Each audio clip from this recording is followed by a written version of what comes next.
Good morning आप सभी को। कैसे हैं आप लोग? आज के इस क्लास में आप लोग का स्वागत है। आज जो है क्लास 8 का राजनीति विज्ञान का जो बुक है वो ख़त्म हो जाएगा। 8 में से चैप्टर 7 और 8 बचा हुआ है, तो आज वो ख़त्म हो जाएगा। तो कल से ज्योग्राफी स्टार्ट होगी 6 से। तो अगर आप मेरे चैनल पे नए हैं तो कृपया चैनल को लाइक सब्सक्राइब कर दीजिएगा प्लीज़ इसे, और शेयर कर दीजिएगा। देर न करते हुए चलते हैं चैप्टर की तरफ। इसमें बताया गया है जन सुविधा। चैप्टर 7 में जन सुविधा के बारे में बताया गया है और सार्वजनिक सुविधाओं मुहैया कराने और बाजार, फैक्ट्री तथा लोगों के कार्य स्थितियों पर लागू होने वाले कानूनों को क्रियान्वित करने में सरकार की भूमिका पर इसमें चर्चा की गई है। इसका जो इस चैप्टर का मकसद क्या है? विद्यार्थियों को इस बात की समझ प्रदान करना है कि सरकार की यह भूमिका मौलिक अधिकारों के मुद्दे से किस तरह जुड़ी हुई है, यानी मौलिक अधिकार में क्या क्या जुड़ा हुआ है, किस तरह से जुड़ा हुआ है, इसके बारे में आपको ध्यान में इस चैप्टर में रखना है।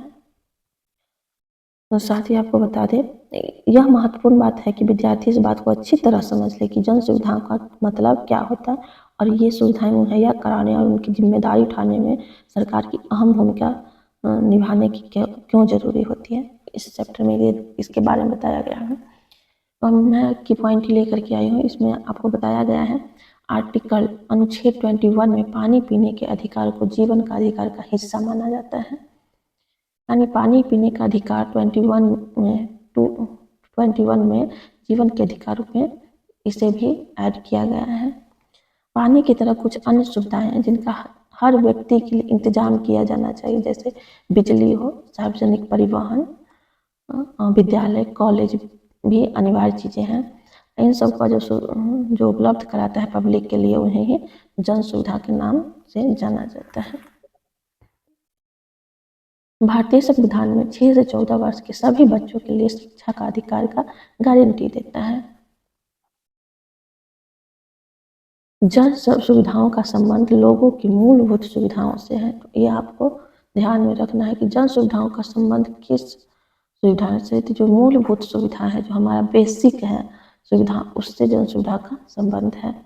जैसे पानी का, खाना का, जीविका का, इस सब का जो सुविधा है वो हम लोगों के लिए बहुत ही आवश्यक है, इसीलिए इसे जीवन के अधिकार का में डाला गया है। इसके बाद आपको बता दें, पोर्तो एलेग्रो एक ब्राज़ील का एक छोटा सा स्टेट है जिसमें सार्वजनिक जलापूर्ति के बारे में दिया गया है। वहाँ की सरकार गरीब लोगों के लिए कम पैसे में पीने का स्वच्छ पानी उपलब्ध कराता है। वहाँ की जो जनता है, जो पब्लिक है, गरीब हो या धनी हो, सबको स्वच्छ जल मिलता है, जिससे वहाँ के लोगों में बीमारियाँ नहीं होती है। और भारत में बीमारियों का मुख्य कारण पानी का है। हम लोग पानी को प्रदूषित कर दिया गया है और लोग उसे पी रहे हैं, जिससे बीमारी बढ़ रही है और बीमार लोग हो रहे हैं। भारत सरकार के स्वास्थ्य और परिवार कल्याण मंत्रालय के अनुसार ग्रामीण घरेलू विद्युत का 96% यूज करता है। ग्रामीण विद्युत जो है वो 96% यूज करता है। नेक्स्ट चैप्टर जो है 8 में दिया गया है कि कानून और सामाजिक न्याय। आपको कानून और सामाजिक न्याय के बारे में इसमें जानकारी मिलेगी। जैसे कानून और सामाजिक न्याय के बारे में क्लास 7 में हम आपको पढ़ा चुके हैं। बाजार में एक कमीज, वहाँ बाजारों की श्रृंखला के किस तरह कपास उत्पादन को सुपर बाजार से कमीज खरीदने तक वाले ग्राहक से जोड़ देती है और क्रय विक्रय चलता रहता है और इसमें लोग शोषण का शिकार होते रहते हैं। इरोड बुनकर कपड़ा जो निर्यात कर खाने के मजदूर की कमीज के उत्पादन प्रत्यक्ष और अप्रत्यक्ष रूप से बहुत सारे लोग बाजार में शोषण का शिकार होते हैं। इरोड कहाँ है, इसके बारे में हम आपको बता दिए थे, तमिलनाडु में है। कानून बना देना ही काफ़ी नहीं होता है, सरकार को सुनिश्चित करना होता है कि कानून को लागू किया जाए। तो कानून कैसे लागू किया जाना है वो सरकार की जिम्मेदारी है। 2016 में संसद ने बाल श्रम प्रतिषेध एवं विनियमन अधिनियम 1986 में संशोधन किया और 14 वर्ष से कम आयु के बच्चे से कोई जोखिम वाला काम न करवाया जाए, इसके लिए ये कानून बना। उस समय क्या होता था, बच्चों से भारी भरकम काम करवाया जाता था जिससे उसका बचपना छिन जाता था, बच्चे का विकास नहीं हो पाता था। 2017 में एक पेंसिल पोर्टल आया। ये पेंसिल पोर्टल कब आया ये ध्यान में रखना है। 2017 में पेंसिल पोर्टल आया है।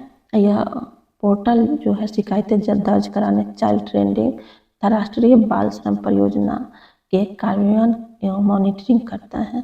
तो पेंसिल का फुल फॉर्म आपको याद रखना है, platform for effective enforcement for no child labour. ये बिल्कुल आप याद रख लीजिएगा, एग्जाम में पूछ सकता है।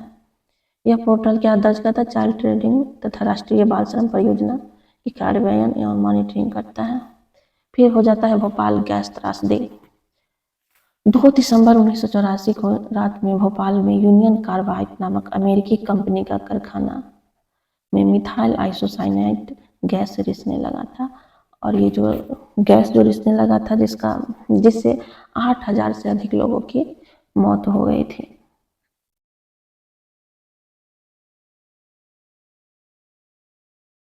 ये इतना जहरीला गैस है जिससे 8000 लोगों के बहुत सारे लोग अंधे हो गए थे, कमजोर हो गए थे, जानवरों पर खराब प्रभाव पड़ा था। वहाँ का गैस पे अभी भी लोग सही ढंग से पैदा नहीं होते हैं, इतना गंदा प्रभाव पड़ा था। यह जो तबाही का दुर्घटना था, इसमें यूनियन कार्बाइड ने क्या किया था, पैसा बचाने के लिए सुरक्षा उपाय को जानबूझकर इसमें नज़रअंदाज किया था। और ये अमेरिका की कंपनी है जो इंडिया में ला करके ये फैक्ट्री खोला था कि कम कम पैसा में अधिक मजदूर मिल जाए। और यहाँ जो भारत के में मजदूरों की संख्या बहुत ज़्यादा है, ये कम पैसा पर बहुत अधिक देर काम करते हैं और जोखिम भरा काम भी उठा लेते हैं। इसलिए जो अमेरिका की सरकार, अमेरिका की जो कंपनी थी, वो भारत में आकर के मिथाइल आइसोसाइनाइड गैस का कंपनी खोल दिया और उसमें मजदूरों को लगाया। और इससे पहले उसमें बहुत सारे मजदूर मर गए थे। यहाँ पे आइसोसाइनाइड जो था वो लीक हो रहा था और फिर भी इसको नज़रअंदाज किया गया और इसके बारे में कोई जवाबदेही नहीं ली गई। इसके बाद आपको बता दें, सुभाष कुमार बनाम बिहार राज्य 1991 के मुकदमे में सुप्रीम कोर्ट ने कहा जीवन का अधिकार संविधान के आर्टिकल 21 के तहत एक मौलिक अधिकार है। इसमें प्रदूषण मुक्त हवा और पानी का अधिकार भी शामिल है। तो सुभाष कुमार बनाम बिहार राज्य का संबंध किससे है, ये आपको ध्यान में रखना है। मैंने ज़्यादा एक्सप्लेन नहीं किया है क्योंकि वीडियो ज़्यादा लंबा हो जाएगा, आपको की पॉइंट ही याद रखना है। तो आज के लिए इतना ही, फिर हम नेक्स्ट वीडियो में मिलेंगे क्लास 6 का ज्योग्राफी के साथ। आपको मेरे साथ बने रहने के लिए बहुत बहुत धन्यवाद।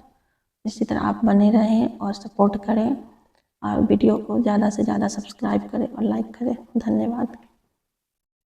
अगर कोई भी त्रुटि हो तो आप कृपया कमेंट बॉक्स में लिखें।